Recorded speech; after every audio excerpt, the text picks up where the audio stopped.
It is just after 8 p.m. in Nairobi, which means it's Wednesday, so time for Sidebar. Quick update, by the way. Next week, we're gaining an hour. On Wednesdays, starting next week, we'll have Sidebar at 8 p.m. and Sidebar at 10 p.m. So twice the political conversations, twice the economic conversations, twice the awesomeness. Right now, though, let's take a few minutes to rewind the week. Sisi tunafanya kazi, rent hatujalipa, watoto wetu wako nyumbani, tunaleta uga hapa, watu wanakuja kung'ang'ania na sisi wenyewe hatuna pesa ya kulipa. But 4.77 billion have been wired to university. Ila hasara tunapata karibu mashamba yote ambayo tumelima, hatuoni matumaini hata eka moja ambayo tutakuwa na matumaini ya kupata mbegu hata eka moja. The management has been telling us that they are looking for investors who are supposed to come in. We have been told this story for the last 1 year. The counties are not working, so everybody is bringing their babies this way. Hatujalipwa mshahara kwa mwezi mbili. There is non-remittance of statutory reductions. Zinakatwa lakini hazilipwi. Medical cover hakuna.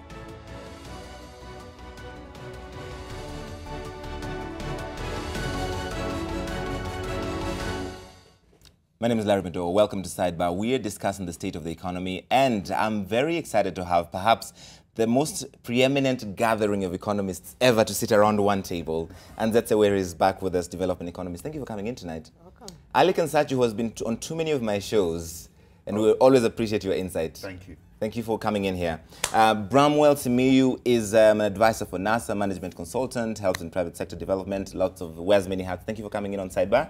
Great to be here. Amos Kimunya is not a stranger to any of us, former finance minister, former MP Kipipiri, running again in that great constituency. Next MP for Kipipiri. The next MP for Kipipiri again. Good luck. And Kwame Owino is also with us, CEO of the Institute of Economic Affairs. Gentlemen and lady, thank you all so much for coming in. Let's start with the big one right now, is the cost of living. An InfoTrack survey that came out Friday said that's the biggest single concern for Kenyans, the cost of living, and therefore it's an issue in this election. Anzetse, when you think about how we got here, why is it so expensive to buy anything? Whether you're rich, but especially for those at the bottom of the pyramid, it's a real problem. Yeah, I mean, there are a couple of things going on. I mean, obviously, we all know the inflation that's being driven by the drought. Now, the reason why that's so problematic is because, particularly in low-income households, a greater and greater portion of money is being used on very basic things such as food. And then when you add the fact that if you look at the sort of jobs Kenyans are getting into, and if you look at the sort of jobs that are being created by this economy, a lot of them are informal. We're growing in our informality. Last year, about 85% of the employed Kenyans sat in the informal economy. Now it's about 90%. So the cost of living is going up, but the security of income and the security of having stable income is just not there for many Kenyans. And as a result, the low-income households are reserving a greater portion of their income for basic things such as food, which means things like costs for education, costs for health become a dream to come by. So I think those are some of the issues that are going on right now. And that is a very big problem, Aly-Khan. The Stanbic Market Production Managers Index, or the PMI, they showed that, and this is important because it's how you keep track of what's important in the economy. And I want to read this for you, just so all of you are up to date. It shows that in June, they had the worst performing month since the survey began in January 2014. So it was down from 9.9 in May to 47.3 in June. And the seasonally adjusted PMI fell to a survey record low, like I've just been talking. Overall, the second quarter was the worst performing quarter in this entire series history. So clearly, you know, the fundamental economic data is signaling a slowdown. A number of things have made that slowdown. The drought is one of them. The slowdown in private sector credit growth because of the post-interest rate cap regime. A lot of people who were considered marginal credits are not getting credit. So that's been another reason why we've slowed down. So clearly, you know, the data is painting a picture, and one can't ignore it. We are growing. We're growing at probably twice the rate of what sub-Saharan Africa was growing last year. So you know, it's not all doom and gloom. But if we're sitting here inside Kenya, it certainly feels a little bit tough for a bunch of people. Food prices have an outsized effect on people's sense of well-being all over the world. Sharp food price rises have caused revolutions in parts, you know, bread riots in Maputo a few years ago. I remember being in Indonesia in the 90s, and the president was asked to lift subsidies, and he said I'd be gone in a week, and he was gone in a couple of weeks. So I think our response to a problem that we knew was coming at us was suboptimal. I wouldn't have run risks with that. I would have called up Peña Nieto in Mexico and said, I need this many tonnage. On the high seas, I'll package it, I'll put 90 bob on it, and You're talking done. about maize? Yes, I'm talking about maize. And I'm just saying our response to that wasn't, with 2 months to go to an election, it was suboptimal, I thought. Yeah, and you're putting at risk a lot of things at that point. So I was surprised at that response. But talking about the economy, definite slowdown. We know the first quarter was slow, the first half was slow. But, reasons for optimism as long as we can get through the election. Do you agree, Kwame, on the response to that maize crisis? And because it continues to be a political issue right now, what was, some might assume, primarily an economic problem? No. Two things. First, don't call yourself an economic manager if you do not know. Right from the colonial governments, it was recognized that two things are not necessarily the same. A drought need not lead to a famine. And it looks like we claim sophistication, building SGR, and if you don't understand that first lesson of economics, you understand nothing. So that's the first. Second, if you're going to introduce a subsidy, what we have introduced is the way not to do it. Another lesson in just bad economics. Why? Listen, there's no reason to subsidize urban dwellers, okay, who are mostly the people who will consume the packaged grain. If you look at it, the National Bureau of Statistics has data about which are the most vulnerable households. And they're this is the profile. 1, female-headed. 2, they have kids, they have no land. The data is available for government. If I was going to subsidize, I don't have to buy maize. I would split the 6 billion shillings that we have. Each of them would receive a check of 5,000 shillings per month, and I'd send it directly as you already cash. said. Just give them cash. But Kwame, then let private sector, can you let me finish? Then let private sector deal with the question of grain. Because once cash is available, the incentive is there. What we have instead is bumped up millers and all other people to actually hold you hostage by saying, look, we can't sell this at the rates that you're asking us to. And people go to shops and they're being compelled to buy things they don't need to get the so-called 90. Because you can't just buy the 90 bob unga. And this is not even a D grade. If an economics professor was grading this, even a first-year student, this is not even a D grade. This is direct F, a fail. So we can try to cushion it in good talking about. And secondly, it does not matter that you have a subsidy program because of elections. Kenyans have to eat every day. So there's nothing that makes it more sensitive now for people to suffer because of this. This is completely poorly designed by people who don't know what they're doing, but they're very sophisticated in talk. And that's the problem. Aly-Khan doesn't seem to agree. No, just two quick responses. First of all, the intervention that Kwame is speaking about has already been done. Precisely, and that's why it's wasted money. So Kwame that's is not asking anyone to reinvent the wheel. He's asking to apply a solution that's already been applied to this solution. So that's the first point. The second point about what I was making about the election, which surprised me, is, political antennae the world over is when you want to win an election, particularly when it's reasonably close, you don't play around with this kind of thing. And I think what I would say, not necessarily that it's an F. It's an F. But there's no doubt about that. And you can't smart words out of it. It's an F. Again and again and again. Mm-hmm. It's not a smart F. It's an F. Yeah. Okay. I'm not sure whether it's an F or an A. You want to give it an A? This Unga intervention. You want to give it an A? Let's look at this. What's the reality of the matter? Is Kenyans are starving. What do? Do you start in terms of, do you give the cash? Do you do what? Or you get the food on the table? Okay, and I don't agree that you don't target the guys in town. As far as I'm concerned, they're the most vulnerable. They have no backyard garden. They have no potatoes to go and get. These guys are relying on what they go and buy in the shop. They also are, most of these guys living in the slums and the low-income areas. Yeah, they don't have the buying power that Kwame is thinking of, right? So. You got to look at all the guys who are vulnerable to the food shortages, the guys in town, the guys in the rural areas, and provide something that, if you're giving 5,000 in cash, you're basically assuming people will spend it on food. People could well spend it on drinks. They might buy a phone. Yeah, might buy a phone. What might buy something else. What nonsense is this? Look, government already has a system for providing food to vulnerable families, okay? And it has been assessed. Perhaps you don't know that. It's been assessed and it's been found. People spend that money very well. It's already being given to women. It's being You're given to assuming men. the intentions they're going to spend it on food. No. The evidence is already there. The empirical evidence is already there that they're spending it well. So don't be patronizing to poor and vulnerable people by saying they'll suddenly buy food. Let him finish his point. You only say that if you're ignorant or you're trying to cover political gain. No, that is fine. But don't tell lies before the public. Let me finish his point. I think the point we are making is that people are hungry. They need unga. All right? All other foods are available, a bit expensively. But this is not the first time that the price of maize flour has gone up. We had this situation in 2009. But because it was not an election year, nobody sexed it up, right? Now, what we're finding now, petrol was how much? 136 in 2009, 2010. The dollar was exchanging at 107. You know, food was selling between 160 to 180 in 2009, 2010. But because it was not an election year, nobody hyped it up. Now, this...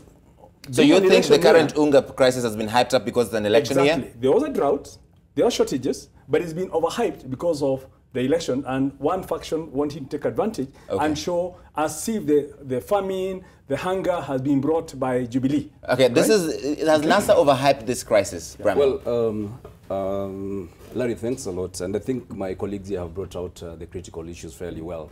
And I think it boils down to the simple issue of bad governance and corruption. What we see over the past 4 years is that Jubilee has put us in a hole. We simply are in a debt. We do not have money. Any little money that is realized goes back to repay those expensive debts. And what that does is that the productive economy is starved of the resources required to stimulate growth and development. And I think they put it very well when we all focused on the bottom of the pyramid. Why are we focusing on mega projects at the expense of putting the money where it ought to be? So you're saying the government should not have focused on mega projects, no SGR? That's right. Well, priorities. Priorities. My view would be this, that what we need to focus on is on the productive elements of society. Agribusiness, this economy, 70–80% of our economy is agriculture-based. How much of our resources are being directed to that particular sector? We want to see a scenario where farmers, small-scale farmers, where the traders have money in the pocket. By empowering them, you then find yourself in a situation where they're able to cater for themselves, and you don't find ourselves in this difficult situation. I think there's a bit of oversimplification going on. I think we need to understand this is the first major drought we've had in the context of devolution. So we need to understand that some of the mechanisms that we had during a centralized system are not really functioning right now. And I think that's the conversation that's not happening that's truly concerning me, is that we're sort of throwing around blaming and we're not really dealing with the fact that to this day, there's no clear delineation of who's responsible for what in the agricultural sector in terms of national government versus county government. Yes, it's all that it's been devolved. I understand that, but the national government still has a very important role to play. So one of the problems that we're having is that in the work that I've done at county level is that some of the early warning systems, which I think should be done by county. When you look at sort of the extension services and support and technical transfer that should be happening, that should be done by county. So there are some sort of gaps going on at county level in terms of the agricultural system and their inability to get the early warning systems up and running. So I think we need to look at what can we do to correct that. But at the same time, national needs to be receptive to that responsibility. Real quick, Kwame, I have to take a break. I know we have to go for a break. Look, the point is this: if people are starving, and Honorable Kimunya, you'd agree with me, it doesn't matter whether it's an election year or not. Yes. Your response has to be the correct one, irrespective of the political expediency. So I will not mention NASA and Jubilee. They probably would also handle it equally badly. So this is not about a political fight. My fight is, as I sit there as a student of economics, this thing could have been handled very efficiently and very quickly. Why? The Met Department already told us last year that we're going to have 2 cycles of failed rain. That's a red mark. So we shouldn't have been responding to this thing in March. This is something we should have been responding to last year in September, because it was clear. That is my point. That's the F grade. And this boils down to governance, really. Let's leave it there for the moment. I have to take a quick break right now on Sidebar. We're coming back to talk about more about this in the state of the economy on NTV. Stick around.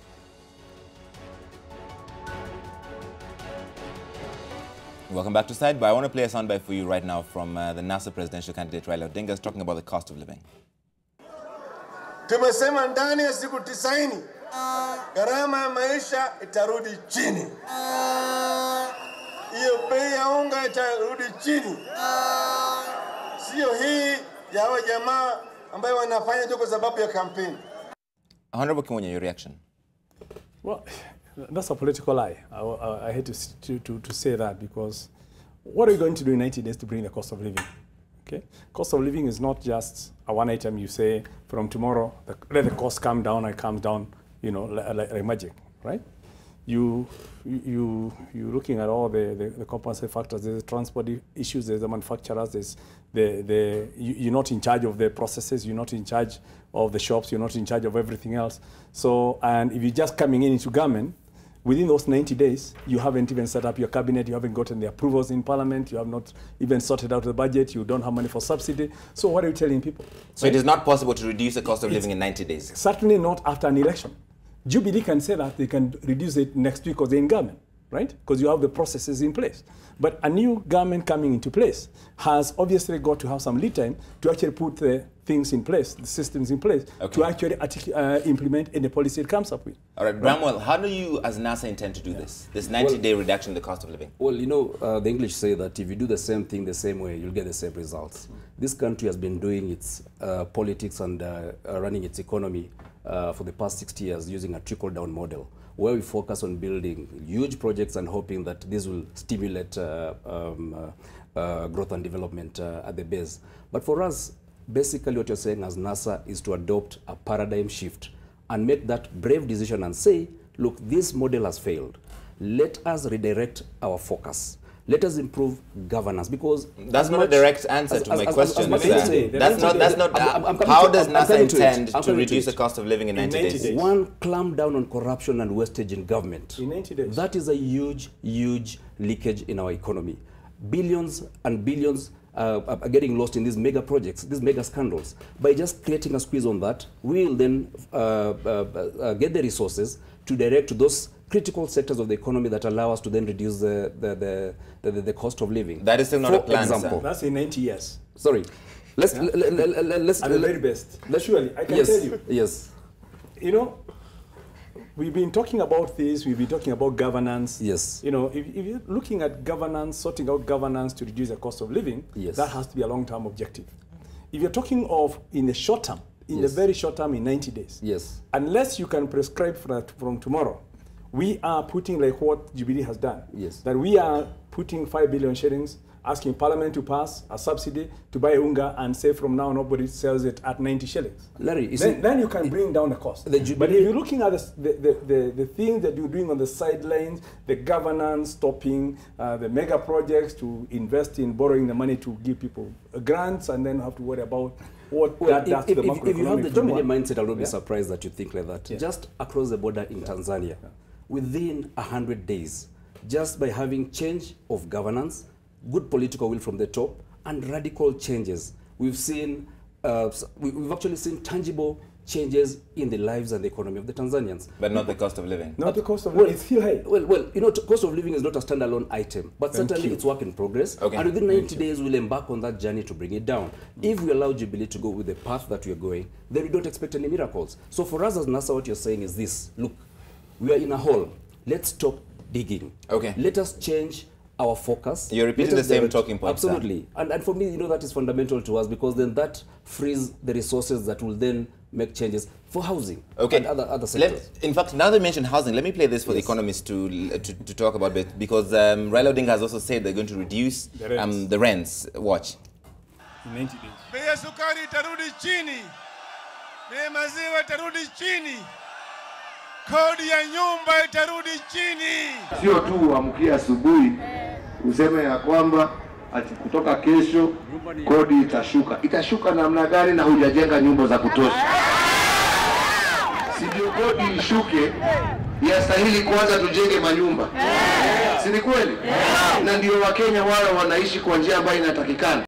Kwame, what's fact and what's fiction? Okay, I think talking about the 90-day shrinkage in cost of living and controlling rents, it's very, very clear, well, or rather bringing down rents, it's very, very clear that a political rally is not the best place to make policy, whether you're in the opposition or whether you're in the executive branch of government. So that's first. First, I think we have about 10 million houses in Kenya. Virtually all of them are owned by private citizens. In urban areas, people rent homes. And if people have their own homes and which they've established a contract, which is basically you pay me this amount to stay in my house, there's no way, even our constitution, whatever legal. Can the government then compel you that you must reduce your rent by 10,000 shillings? It cannot, because that's private property, which is also protected by the constitution. So I think let's let that go. That's another really, really bad idea. But what it tells me, and which is what we need to do, is this necessity to actually not tell Kenyans the truth and actually use falsehoods, I will be that. And it comes from both sides, the truth be said, your side as well, to actually try to inform Kenyans and bring in populist views. Some things are necessarily hard. Houses everywhere, even the great city of London, people are struggling with bringing down the cost of housing because people are living with their parents into their 40s. Why? Because buying a new home. So we cannot simplify it by simply going on a platform and saying we'll bring it down. Okay. It's not possible. Before you jump in, I want to get Anzetse and Aly-Khan in here before we go to break, because it's a populist view, but it's also something that's translating well, because citizens, those who struggle with rent, those who struggle with the cost of living, they see this like, oh, these people are speaking my language. Well, this is exactly the problem with populist rhetoric, as Kwame alluded to. This is precisely what happened with the interest rate cap, where we were told, oh, there'll be a cap, it's going to become cheap, you're going to get cheap loans. And those of us who understand the way money works are like, no, actually, you're not going to get any money at all. What about the fuel prices? Well, let me finish. So one of the problems that he's having is the populist rhetoric is an oversimplification of a very complex problem. And I think even if you look at the housing problem, he's not talking about land. One of the biggest costs is land, and the land and the speculative nature of land. If you look at the cost of land in Nairobi from 2007 to now, it has increased 6 to 8-fold per acre. That is how high land is. So you cannot start saying, oh, we're going to make houses, they're going to be cheap, etc., when you're not dealing with the structural factors that drive the cost of housing and building houses up. Aly-Khan. So land prices, you're right, have gone up substantially. And part of that is an Africa-wide phenomenon, because our cities, our people are coming into our cities, and the demand for housing is going up through the roof. I was in Poland, for example, and Warsaw's population has not changed from 2 million since the Second World War. We're having to factor in these huge surges of people. Right. We're not doing necessarily the best job, but it's a completely different challenge. Going back to what Raila Odinga was saying, look, you know, the world over, the politicians are making promises today. Unfortunately, a lot of politicians have won on the basis of promises which patently any economist will tell you is not going to work. Trump is a classic example. What he's telling the Americans is never going to happen. So what Raila Odinga is telling Kenyans is not going to happen. And I think, you know, in a way, the question is, how do you get to where Kwame is talking about, when you're talking straight and saying, guys, that's not going to happen, and you go and do that, and we're going to have an even bigger problem, because everyone will say you don't care about private property, and everyone's going to run away from investing, which is a risk that President Magufuli is running right now, and President Zuma is running right now in South Africa. And that risk, the consequences of those are terrible, and no one is actually speaking up for that. You know, you can't. There's a certain amount of maneuvering you can do, and then once you go out of those lines, you get killed. Okay, let's leave it there for the moment. Bramwell will come back to start with you after the break. I have to sneak in another really quick one. We'll be right back.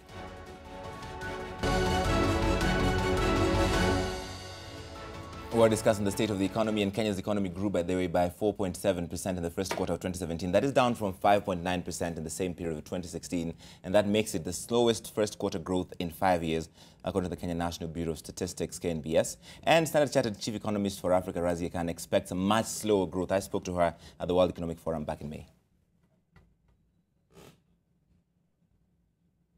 It's great that everyone else is talking up the Kenyan economy and that sentiment is still buoyant, and if investors are looking at Kenya in this way, there's absolutely nothing wrong with that. But we would be cautious about the near-term trajectory simply because of the confluence of all of these different things. Elections, the drought, the credit slowdown. There are a number of reasons for our expectation of sub 5% growth, the possibility that it could be as low as 4.5%. And this is partly because you're measuring growth off a much higher level. So in year-on-year terms, to sustain anything like 5 or 6% takes real effort.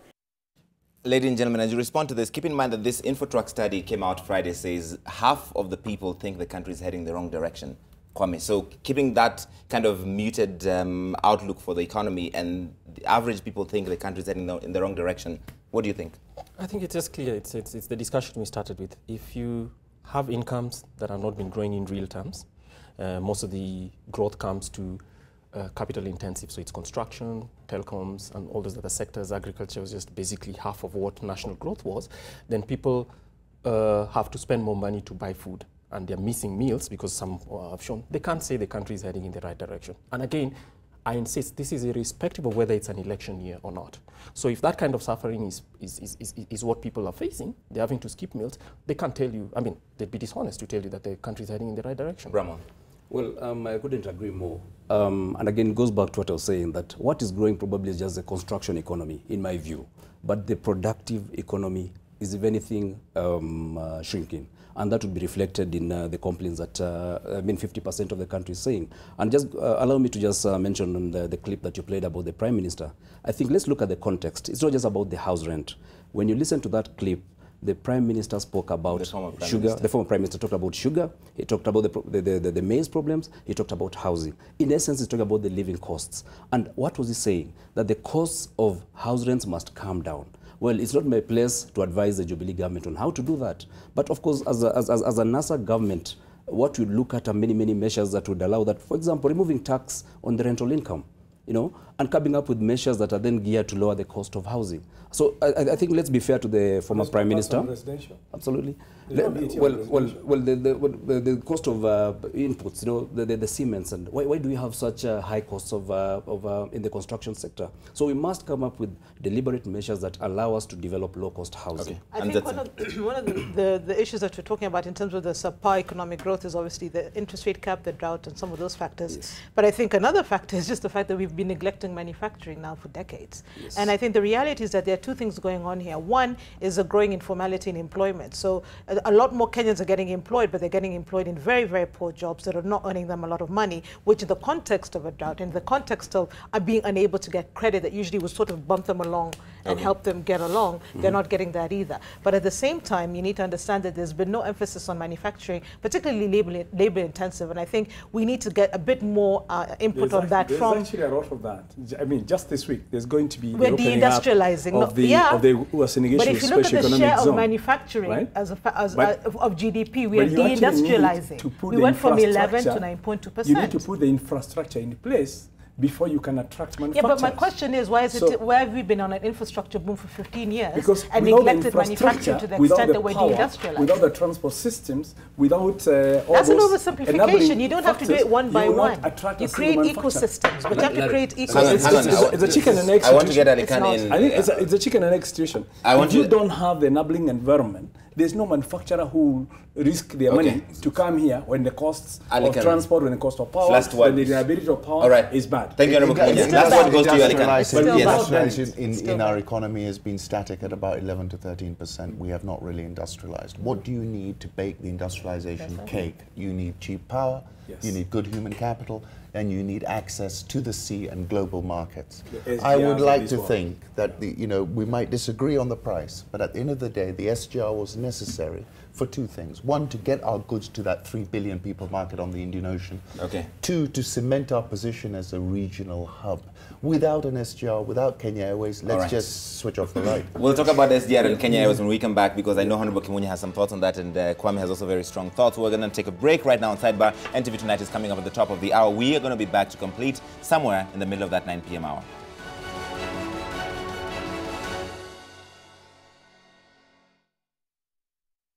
Welcome back, and now we're going to complete our conversation on Sidebar on the state of the economy, and I'm still sitting here with Anzetse, Aly-Khan Satchu, Bramwell Simiyu from NASA, Amos Kimunya, who's running for Kipipiri, MP from Jubilee, and Kwame Owino. We were talking about the cost of living, and I just want to move away from that for a moment to talk about debt, because this has come up a lot. And I spoke to President Kenyatta back in April talking about, has our debt become unsustainable? And President Kenyatta has a very good justification, at least according to him, on why the Jubilee government has borrowed as much as it has. Watch. Only reason you should be concerned about the level of borrowing is if that borrowing was being used and utilized for consumption or for recurrent expenditure. But if that borrowing was going to investment such as the rail, such as our roads, water and health, I don't think we should be concerned as a country. So yes, we're not going to run away from the fact that we're borrowing. But the question is, are we borrowing for investment or are we borrowing for consumption? Unless and until we do the heavy lifting, at some stage, we need to invest seriously in infrastructure if we have to actualize the transformation of our country. Well, that contradicts what you have been saying, Bramwell, for what the NASA position is. Well, I think, let me start by saying that there's nothing wrong with investing in infrastructure, good infrastructure. But there's everything wrong when you move away from the long-term traditional relationships we've had from our development partners to short-term commercial expensive loans. That puts pressure on our economy. You know, we're taking you back. When Jubilee came to power, one of the reasons they actually went to borrow and went for the sovereign loans, the Eurobond, was ostensibly to lessen the demand for domestic borrowing, lower interest, so that private sector can be able to consume. Has that happened? No. Best from, listening to the president's statement, what can we actually pinpoint from the sovereign loan, the sovereign Eurobond that he's talking about? Can we actually say 1, 2, 3 was done? Up to now, we're still in a gray area. Did the interest capping that was subsequently put in place assist in lowering the cost of borrowing? On the contrary, it has not. So when you look at the whole conversation about borrowing and the excuse that it depends on what you're borrowing, for it then defeats. It's not for recurrent expenditure, he says. Yeah, we would want to know. We'd want to interrogate what Eurobond was used for. It was used for development expenditure, for financing the local portion, the counterpart funds for the standard gauge railway. But let me just come in at this point. Yes, I think there's a fallacy that people have that development money, the long-term subsidized World Bank loans, ADB loans, are there for the taking. The gestation period, if you call it that way, from the time you actually start conceptualizing or thinking and talking about getting that loan to the time you actually get it, takes on average about 7 to 10 years. By that time, any project you are thinking of doing, if you add the inflationary factor, and we did this month with World Bank funded, with Japanese funded, the Sondumeres on this world and all that, and we said, had we borrowed commercially, it would have been cheaper, right, in terms of the overall cost of the project, than waiting for 5 years as you go through the to and froing. There's some governance, there's something, there's a shift in the policy from the World Bank and all that. And by the time we figured out that it's cheaper to now do business with somebody who you agree on something, you want to do a road, let's move on, get the finances, get the road done, and start getting the benefit to the Kenyan people of a road, rather than being on the cards, right? Because even some of the projects that were approved by World Bank like 10 years ago, some have not even started. Is that the same justification for the SGR and the cost therein? The SGR, the cost of the SGR was done through a whole feasibility study. And I think there's also another lie that's being told politically that Jubilee government took over the project and inflated. In fact, the two contracts, the Civil Works contract and the Wagons contract, were signed off in 2012. Before Jubilee government came in. Jubilee government came in to implement. And in fact, the only cost escalation have to do with the cost of land compensation. All right. Right? Okay. But there was no inflation of the cost by Jubilee over what had already been contracted within the first two contracts in 2012. Kwame. Larry, maybe just before Kwame comes in, I think this goes back to what I initially said, that if you're doing the same thing the same way and expect different results, you'll know this is what you've been doing since independence. This also goes back to your same talking point. No, it's totally different. Right. We're investing in large infrastructure projects and neglecting the productive areas that need this much needed resource. And I keep on saying that with the NASA focus, we'll lessen our focus on those big projects, channel more money to the smallholder farmers. The manifesto says they are going to electrify the standard gauge. No. They are going to build superhighways. Those are mega projects. But within a 3% budget deficit. Kwame. This is totally impractical. Yes. Right? Well, look. Before they started, and by the way, again, it doesn't matter whether this was an inherited project by the Jubilee administration or whether it's entirely a new one. The truth is, we've overpaid for this railway line. Absolutely. We have. whether part of the blame must go to the last administration or this really does not matter. The economics of it just stinks. Absolutely. What it shows you is that we negotiated so badly that we're actually building a piece of infrastructure. I call it fossils on wheels. If you look at the specifications for those diesel engines, the kind of environmental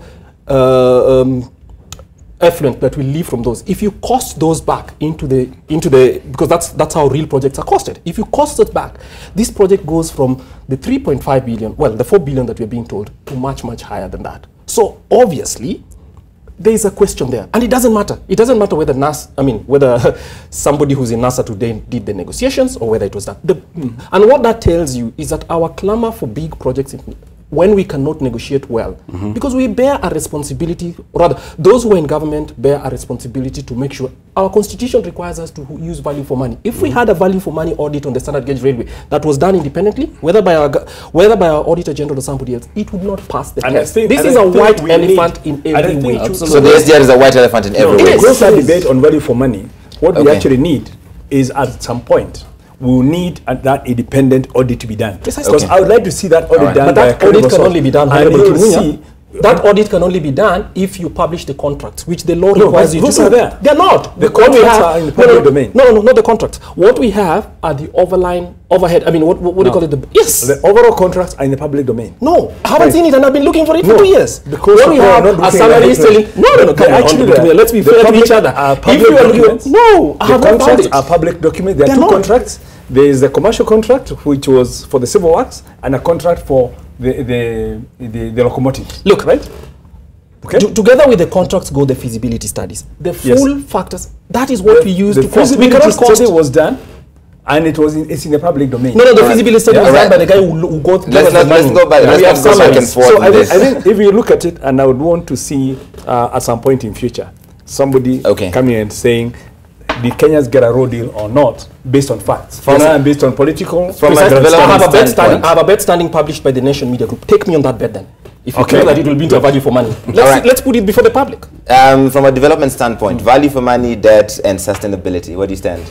Well, I think one of the concerns I'm having beyond sort of whether we got value for money in the SGR is whether the multiplier effect of infrastructure is as pronounced as has been stated. So I think this sort of betting on infrastructure to sort of solve the problem and sort of boost economic growth, I think needs to be carefully analyzed. That said, I do agree that there is an infrastructure deficit in this country that needs to be financed, and that cannot be, we cannot run away from that. One of the broader concerns I'm having in terms of the type of debt government is getting into, particularly in the context of the interest rate cap, is that the interest rate cap is actually dampening appetite for credit in the private sector. Absolutely. So what's happening is that government is going to be taking a bigger portion of that domestic debt, that domestic credit that is available. And even if the cap is reversed, will the private sector pick up back to the levels that they were and regain their space? So when you're talking about debt, I think that's one of the newer problems that we need to think about. Okay, Aly-Khan.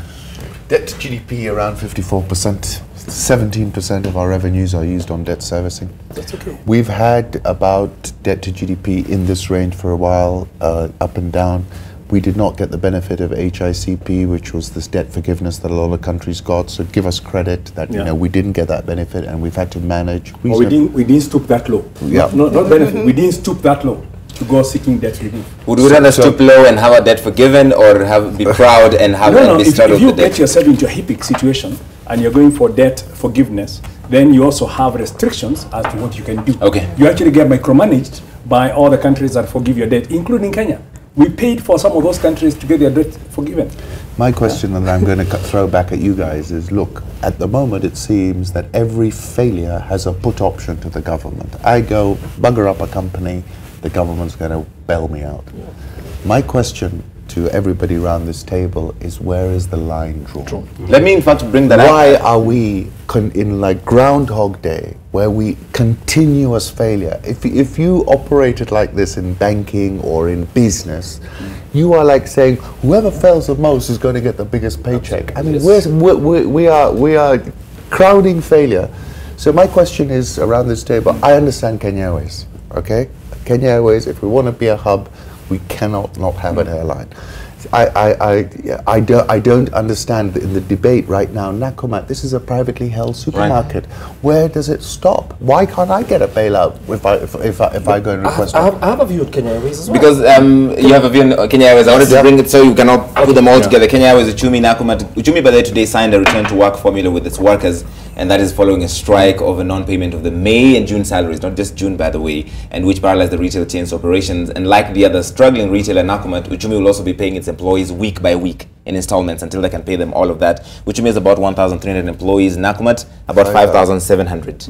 Okay, let's start with Kenya Airways. I mean, Kenya Airways is we may want to be a hub, but nothing says that to be a hub you must necessarily subsidize a failing airline. Nothing. So what is your prescription for Kenya Airways? My prescription is, look, if you're going to give public money to Kenya Airways, yes, we have to ask, are all these 60 routes necessary? And it's clear, many of them are not. You don't have to go to every European capital from Kenya or have connections to every European capital if some of them are not making money. So some scaling back is definitely due, irrespective of this. Though, because it's a private company, I would rather they survive on their own. And if they can't survive on their own, should they be allowed to fail? What do I do if I do? I run a small company. If I can't, no, why do I become special? So that's fine. Let me finish about Uchumi and obviously, I mean, Aly-Khan has said it. There's no reason why government should actually even be going out there to start discussing with suppliers how they pay them. Those are contractual questions. And Nakumatt has 5,700 employees. If the chain fails, 17 million Kenyans wake up to work. Okay, what's special about these 5,000? There's 17 million. So if you're going to subsidize every farm that has 5,000 people, okay, you'll run out of budget before you're done with the first 1,000. Come on. But did you see what happened in 2008 in the US when all these companies were falling? Governments went, out there to save the companies and save their livelihoods. Because they were considered too big to fail? Not just because they're considered too big, because you don't want a catastrophe. You don't make a bad thing to turn a bad thing into a disaster. So you need to do some interventions, like what happened in the first bailout of Uchumi. If you remember, Uchumi had collapsed. We bailed it out, put it back on track. Why is it back where it was again? It has failed again, and I think some hard questions need to be asked in terms of whether that model that we used then needs to be used. But do you think it should be bailed out again? It can be assisted by when you understand the core issues, what are the fundamentals that are making it fail. But you can see there's a bigger challenge within the retail sector. Probably over supply, because Uchumi is failing, Nakumatt is failing, but Naivas is growing, Carrefour is coming on board. Right. So there must be some business model that needs to be looked into. But coming to Kenya Airways, for example, Kenya Airways is strategic for this country, for this region, for Africa, right? If you let Kenya Airways die, you might as well expose yourself now to the global airlines coming out there, and immediately you don't have an anchor airline, then you can be sure that once KQ dies and the other airlines come here, the air ticket prices will shoot through the roof. Okay. So there's some strategic things we have to be honest. Kenya Airways traveling out of Nairobi is one of the most expensive airlines already. Absolutely. Come on, we have to be. Let's debate these things on the basis of honesty. It could be worse. We are speaking to Kenyans. We are asking government to spend public money on Kenyans. We can at least be honest with them about some things. It's an investment. It's not a bailout. So let's talk about it in this way. Kenya Airways is already one of the most expensive, and other people who come from Europe are able to negotiate very aggressively for lower costs. Kenyans are not able to do that. So if you're saying that Kenya Airways is being Kenyans don't travel as much as the guys in Europe. Yes, but if Kenya you got seats, any airline coming off Europe, you got the first guys who pay for the ticket, and there's lots of spare capacity, which is auctioned to all those backpackers and all that, just to have the flight coming in full. Precisely. Now, and if they're surviving on that and Kenya Airways isn't doing, Kenya Airways is an inferior competitor. That's an inferior competitor. And you're asking Kenyans to support inferior competitors because you fly frequently. Look at Emirates, look at Ethiopian Airlines, look at South Africa, look at British Airways. All these airlines are heavily subsidized by their governments, right?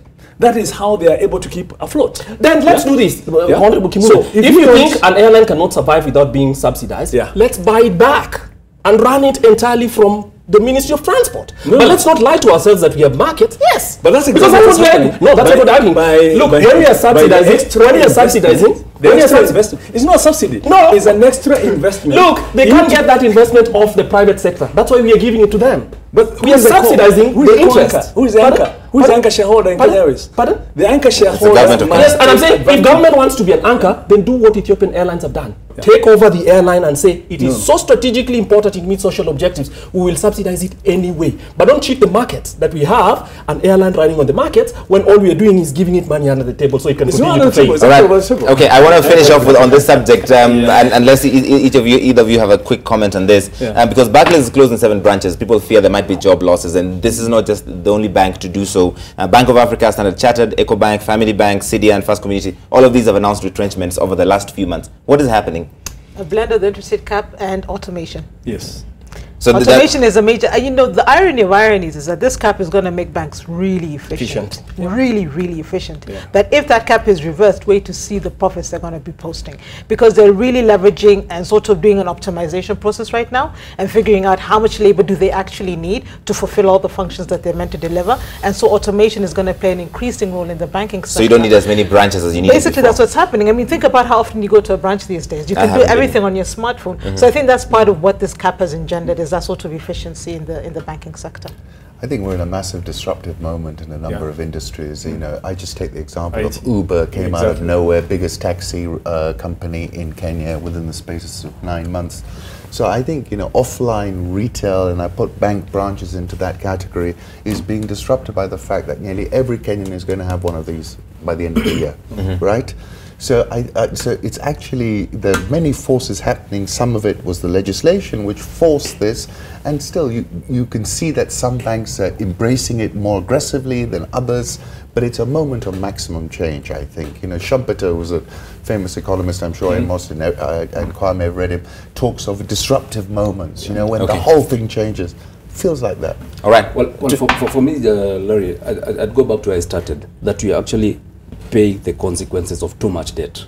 The government is borrowing locally, the private sector is starved of cash, the business cannot operate. As a matter of fact, we've not even talked about the many businesses that have not been paid by government suppliers. What is happening to those companies? Let's not just talk about the Nakumats and the Uchumis.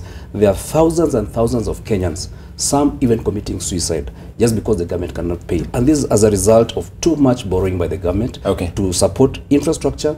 And these are the unintended consequences that are leading us to where we are. Let's finish where we started, which is what is NASA's prescription for, especially the issues we began with, the high cost of living and just people who can't afford food. In 90 days. Well, in 90 days, like NASA says. Well, for NASA, we are guided by Article 43, which guarantees citizens access to food, to health, to education, and so forth. Therefore, when you look at the NASA manifesto, we are looking at a mix of social interventions which are geared to actually serve as a stimulus. When you come in with the universal healthcare, this country spends almost 34% of healthcare is actually out of pocket. Government puts in about 24%. What you're saying is that NASA will establish a universal healthcare fund. This money will go towards serving as premiums for the citizens. And what that does is that it frees you as a citizen from the pressure and the of having to take care of the health bills. When it comes to free education, what you're saying again is that the money that citizens are using to pay fees can now be redirected to productive agricultural activities. And in our view, what that does is that when you empower the smallholder farmers, the small traders to be productive, they improve their they're able to improve their spending power. They're able to pay better taxes, and in a way we'll find a way of them now paying some of these huge debts that we are saddled with as a country, to the 3rd or 4th generation. All right. I wouldn't take anything that NASA says, because we know, understandably, first of all, I wouldn't expect you to say anything they don't else. even have a manifesto. No, they tried to copy the Jubilee manifesto and did a mess of it. But from a Jubilee perspective, we are very clear in terms of what we want to do. You're in a hole. From next year, continue the cash transfer programs, which is extended to everyone over 70, which now gives them much more money so they can kind of now take care of the rising cost of living, subsidize the secondary education to 100%, and continue the Leader Maisha. There's several interventions that I already planned, plus the extra emphasis on manufacturing and creating jobs for youth. You might be surprised to note that the Jubilee Manifesto mentions jobs 39 times. The NASA manifesto mentioned jobs 3 times. Well, it doesn't matter. The jobs are not there. Whether because there's no emphasis on jobs. There. The emphasis is on giving grants. No. Where there's no money. Okay. Right? All right. Let me also say this. As I finish, I do not want to take what Honorable Kimunya said that NASA is taking cut and paste. I mean, the last thing we want to do is to borrow from a failed example. For NASA, you look at our manifesto. Which one? You have 2 manifestos. Well, do you want me to table it? Or do you want me to take you through it? You have time for me to take you through it. But one of the innovations that we've done as NASA is to come up with the region-specific agenda. So that if you're going to Western Kenya, instead of wasting time and resources on enterprises like Pan Paper or the sugar, which are okay, we need to channel more resources to revamping some of the low-hanging fruits. So you want the sugar companies to be allowed to fail? Well, not at all. Kwame, do you agree? Because as we finish, because if we start on sugar discussion, we won't finish. Your final thoughts on, you want to touch on sugar? My final thoughts is this. Because we are talking about the state of the Kenyan economy, this is what I'd advise both NASA and Jubilee. And this is honestly given advice. Look, there are certain things in the history of economics that government does well. And there are things that it does poorly, like running an airline, running butcheries, and running sugar companies. Stay away from that. We are not a rich country that can afford to subsidize everyone. Okay. So when it comes to infrastructure, schools in Kenya, kids sit in schools where classrooms are completely empty and air is flowing through. If you did that, the boost to growth and learning and over time creating employment. Okay. Which is what we've been doing. All right. Anzetse. I think finally, we need to understand that no matter who gets into power, the problems are the same. Yes. And therefore we need to be sober-minded and sort of not depoliticize the issues and really get to the specifics. And one of the concerns I'm having is I'm glad I've seen manufacturing in both the NASA and the Jubilee manifesto. I would like a clear articulation of how that would be done. I also want to look at, I want more clarity around how they're going to fix the problems in agriculture. I think that's a big problem. And agriculture is not only a food security issue, it also links into light manufacturing. Okay. And finally, I want to look at how they're going to continue to allow services to play the role that it plays in the country. And Aly-Khan? My ask is that just we have a transparent election, we have a clear winner, and whoever loses stands down with grace. End of story. Accepts defeat. That's what I mean. Yeah. You accept it. We have already said you accept. Well, thank you. I think really from a... They didn't say they would not accept, in all fairness. They have put it in conditional. No. It's conditional to perception that is free and fair. Absolutely not true. What we want is an unconditional acceptance that should we lose the election, we'll accept the will of the Kenyan people. Okay, let's leave it there. Ladies and gentlemen, thank you so much for coming in tonight. And Anzetse, Aly-Khan, Bramwell, Honorable Kimunya, and Kwame.